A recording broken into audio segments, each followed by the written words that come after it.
Okay, this question 10 replaces the question 10 that is on the review video that the link on our Canvas website directs you to.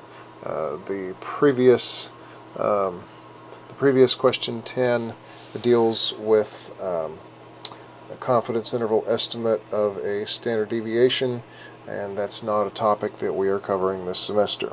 So instead, this is the kind of question you will have for question 10. It will be estimating sample size when no sample proportion is given or no sample proportion is known. So, suppose you work for a polling organization and you want to estimate within 2 percentage points. What percentage of registered voters in Texas would vote to re-elect Donald Trump?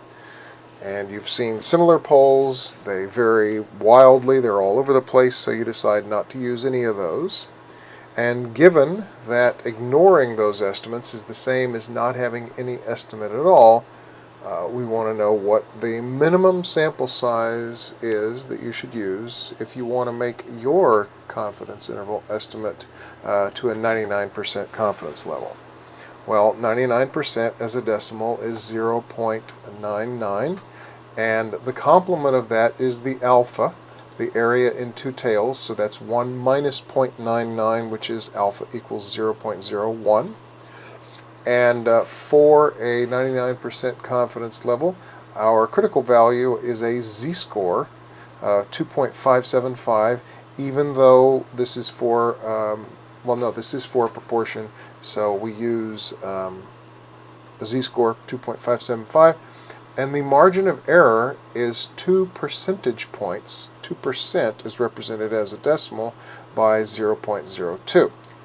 So our formula for sample size is the critical value squared, 2.575 squared, times 0.25, and that product is then divided by the error, 0.02, the margin of error, 0.02 squared. If you run that through your calculator correctly, then you will come up with an answer of 4,144.14, and then there's a 0 and some other decimals, but it doesn't matter. As long as there's anything to the right of this decimal point, you round up. No matter how small this is, you round up. So the minimum sample size we should use for this level of confidence and that margin of error is 4,145.